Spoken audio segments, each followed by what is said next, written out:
Welcome, my wayward witches and wayward souls who are joining me this month on a witch's journey to self-acceptance. The videos I will be sharing are not about accepting yourself as a witch, but are more global in scope.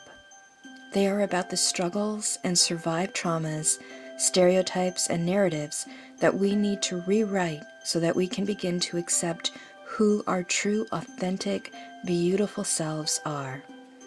This is a journey I'm taking with you, and I've honestly been on for decades. We often find videos and blogs and even pins on rituals or tasks that focus on self-care and self-love, but I always struggled with them until I realized the fundamental basic principle that was missing for some of these workings to take effect: self-acceptance. If on a base level you don't feel worthy of love, how can you do self-care which is based on a foundation that you love yourself and see yourself as worthy of these moments of caring? So I started with self-love workings and realized that in certain aspects of my life, I didn't feel worthy of being accepted. So how could I be loved for these attributes? That's when I realized that before I can concern myself with all the fun pampering of self-care or the importance of self-love, I needed to work on the foundation of self-acceptance. For the most part, there are things about me that I do accept and believe in and love, but there are still the voices from my past and even media's influence in the present that play in my mind and have a negative influence on my own authentic self. I purchased a book last year, The Holy Wild, a recommendation from one of my soul sisters, Larissa. Yes, you'll hear her name often on my channel, and it was a great suggestion. The book, written by Danielle Dulsky and published by New World Library, does what the author refers to as revisioning her stories. She then provides prompts for journaling work to help you revision your own stories. But I am not much for journaling. I come from a background of oral teachings and ritual workings, so not too surprisingly, one of the stories inspired a simple ritual that I will share with you in this video. It's a way of rewriting the narratives that you've been told your whole life and reclaiming the truth in the lies. I reached out to Danielle on Instagram last year and told her about the ritual and asked permission to read the revisioning story that inspired it, and she graciously granted me permission. So grab a cup of healing warmth, sit back, and let me share the Revisioning of Salome, and then we'll get down to ritual. The Tale of the Prodigal Temptress, Revisioning Salome. Salome would not be made to perform. She had escaped from her patriarch's heavy-handed rule, claiming this small bit of time as her own, and disguising herself in long veils so she would not be recognized as the infamous reckless princess. It was a long walk to the river's edge, and the new moon, the moon of the maiden, had risen in the late afternoon sky. The red road she walked along from the palace to the river had been rocky and wild, overgrown with untamed grasses and smelling of mud and blooming lotus flowers. But she did not spend the journey wondering what punishment she would receive for her transgressions, or contemplating what would happen if she were to be caught swimming without her father's permission. She vowed with every footfall to stay as present as possible, to let this time be a holy ritual in its own right, and to be anchored to the moment by her very breath. Salome had been called vicious, fragile, and entitled. Her skin had been marked bloody by those who claimed to love her, and her body had been overpowered by uninvited hands. With the river's rushing waters now in plain view, this maiden of the unbridled sensual refused to let her scarred-over skin keep her from feeling all the textures the holy wild had to offer a sentient being. She deserved more than to survive, after all. She deserved to revel in the beauteous majesty of this world, not to just strike an uneasy peace with her body, but to worship at its altar. She owed no one her story, and she alone would decide when it was time to make her truths known. It had taken her an eternity to reach this point in her healing, to reclaim her joy, and though much had been taken from her, no one could steal this moment away. Salome stood in the muddy water now, her feet sinking low as the sand surrendered to the weight of her, and she widened her stance in the most unladylike fashion. Certain she was alone, this defiant rebel unpinned the first veil, a thick and rubby fabric that kept her breasts high but humbled her breath. "I cast off this veil of good girl perfection," she whispered, without confidence, holding the heavy cloth in her hands and wondering if she was truly willing to let it go. In that moment, just before a long exhale, she questioned her right to be there, bare-breasted and vulnerable. She thought of the gaping mouths and furrowed brows, the lessons she had learned about being invisible and silent. With her very next breath, she caught sight of an old water spirit, an aged mermaid resting her tired bones on a rock across the river. Her breasts hung low, and her wispy hair had long ago gone white, stretching down in thin, wet ribbons to her pink-blue scales. Bright tattoos of flowers and sacred symbols covered her aging skin, and glitter decorated her eyes and lips. The water fairy was humming to herself, a low and gruff siren song of primal feminine wisdom, flipping her tail playfully in the water. Salome gasped, sensing a powerful, ancient vibration alive within the spirit, an embodied sensual freedom the young maiden had never known until this moment. The crone maiden looked straight in Salome's eyes then, as if to say, "Well, what are you waiting for, girl?" She jumped into the rushing river, creating a hefty splash, and disappeared below the surface. The maiden's belly tightened with a primal feminine resolve. "I cast off the veil of good girl purity and flawless perfection," she wailed, clenching her fist, voice cracking with the guttural force of emotions rising from low in her body, and tossed the cloth in the water. Heartened by the courage in her own voice, she began swaying her hips and snaking her long arms in all directions.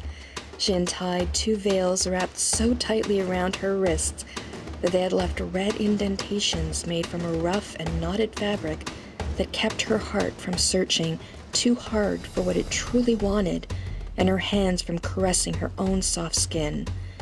"I cast off the veil of boundarylessness, for not everyone is invited onto this holy ground that is my skin.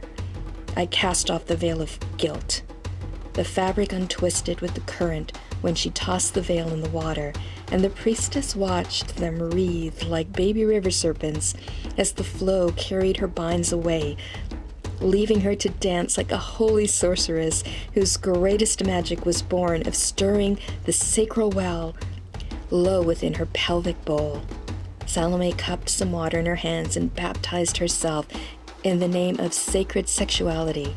For the first time since she had learned what it meant to be a woman in her unforgiving world, this priestess thought herself a royal ruler of her own body.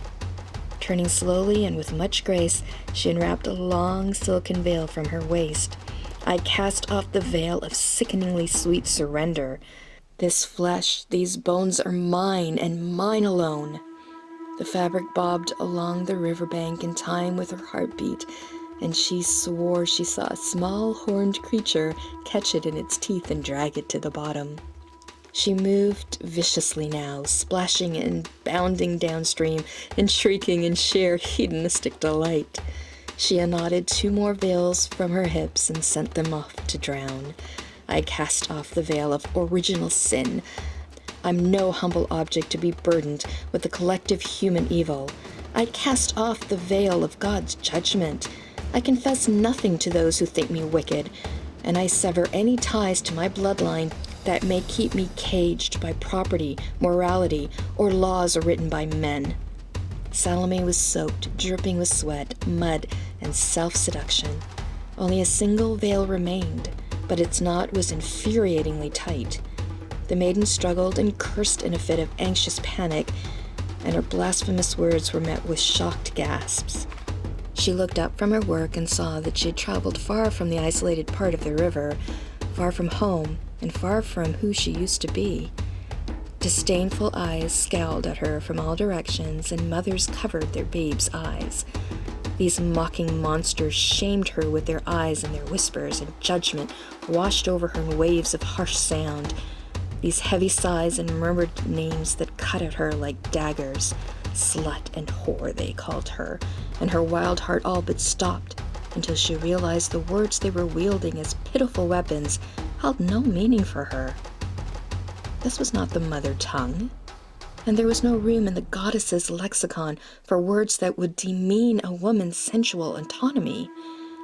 She did not care to speak their language anymore, and their insults would not breach her newly built walls, strong boundaries around her feminine psyche that even the most scathing names could not crack. She cackled and jutted her tongue at their gossiping whispers and peeled the last veil from her skin. I cast off the veil of shame, you heartless creatures. Go ahead and call me demoness. Say I'm a stain on my father's name. Ask me if I have no shame, and I'll answer you with heart and legs wide open. She crumbled the veil into a ball, shook the dripping thing at her gawkers, and tossed it straight at a regal man who likely claimed a high birth and a pompous infallibility. The naked priestess knelt in the water then, leaning back and letting the waters take her to a wilder place. Salome was aware of children running along the bank following her, out of reverence or curiosity, she was not sure, but she fixed her eyes skyward to the pinkening dusk and swelling crescent that was the maiden's moon. "This is my holiest day," she whispered. "I am unveiled, and I am awake. See me as I am now, for I am no longer the woman who will dance only to please. I demand the head of anyone who would wrap my wrists, and these haunted riverlands shall be my new palace until I find a wilder home."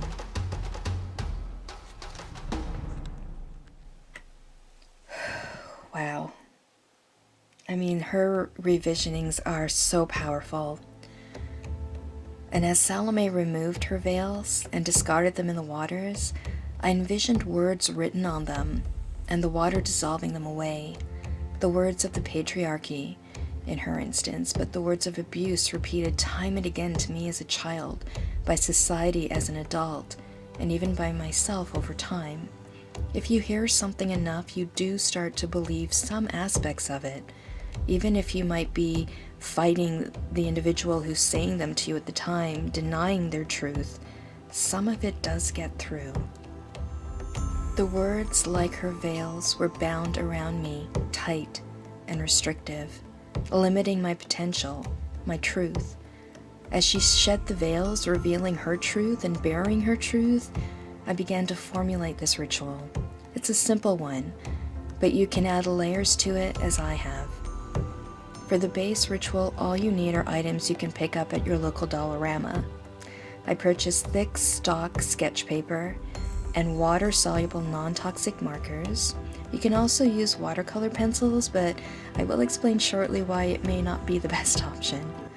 You'll also need a permanent marker like a Sharpie and a bowl of water. That's it for supplies. The other things that you need, the most important thing, is courage. Courage to face the words spoken to you, and belief in yourself to rewrite the narrative. Guys, it took me time to do this ritual when I first started doing it, because I would sit down and write the lies that were said to me and struggle with coming up with the truth to overtake it. But it comes in time. Give yourself time, but give yourself courage and belief. At the beginning of the video, you saw me set sacred space and speak intention and invitation into one of my phoenix rising roots, most commonly known as the Rose of Jericho. I placed her in the water and allowed her to unfold before me as I reread Salome's story. I remember smiling as I looked up to catch one of her tendrils unfurl and think how much like the story her own journey is. how healing water is, and to allow us to let go and be. I worked with the Phoenix Rising water for this ritual. You can use moon water. Dark moon is ideal, new moon is great, crystal charged water. You can add additional herbs to the water that speak to the healing that you seek. I added roses for setting boundaries, white water lilies for transformation, holy basil for clarity of thought and wisdom in seeking my own narrative, my truth, and of course, motherwort for her mama bear love and support through this healing process. But the truth is, all you need is the purity of the water itself. Now the hard part. Tear strips of the sketch paper and think about the narrative that you've been told. I won't share all of mine with you. This is truly a personal journey, and you don't have to do more than one veil at a time. You may want to sit with each for a time, even days, to accept the truth that you're about to reveal.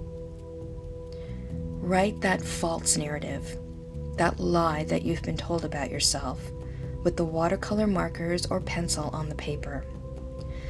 Take a deep breath, cry if you need to, but pick up that Sharpie and write over those words with your truth. Own it, believe it. It's the core of who you are and all that you have to offer. You are a gift to this earth, and you need to see that. Once you write your truth, you will see that the words are a jumbled mess. It's just the way when someone tries to layer a lie over truth. It muddles and muddies the energy. Place the veil into the water and ask the waters to wash away the lies. You'll start to see the lie lift off the page. But some lies are so deeply embedded that they may not come off as easily, and it's okay to gently use your fingers to help wash them away. You don't want to rub hard. Let the page sit and soak. Give it a chance. This is also where the watercolor pencil may take a little more force to rub off, and I noticed it does also start to rub off layers of the paper. You don't want this, as it's also rubbing off some of the truth. So if you can get watercolored markers or watercolor paint, use those instead. There might be small traces of the color or words left, but as it dries, they continue to fade. I then recommend making a banner with them, decorating it with charms, feathers, crystals, beads, or just hanging them from a found branch, earth support, and place it somewhere you will always see it. Depending on what you're rewriting, perhaps in the bathroom near the mirror, in your office or by your desk, or in sacred space, even in the kitchen where you make your coffee every morning. It will get to the point where you forget what was originally written below the truth. It's happened to me. I've looked at the banners and I've said, okay, what was below that? And I smile because I'm like, I don't know, it doesn't matter anymore. It's not the truth. Redo this ritual as often as you need to until the narrative has been rewritten and your authentic truth has been set free. I hope you find some truth and healing in this ritual, and look forward to your comments below. If you do add crystals or herbs, please share which ones and why you made your selection. There is no wrong way to do this. It will be as individual and beautiful as each of you are to me. For now, as always, I encourage you to embrace the dark, to find the beautiful light that is your soul within, and live in balance. Till we meet again in the Ritual Apothecary, many blessings.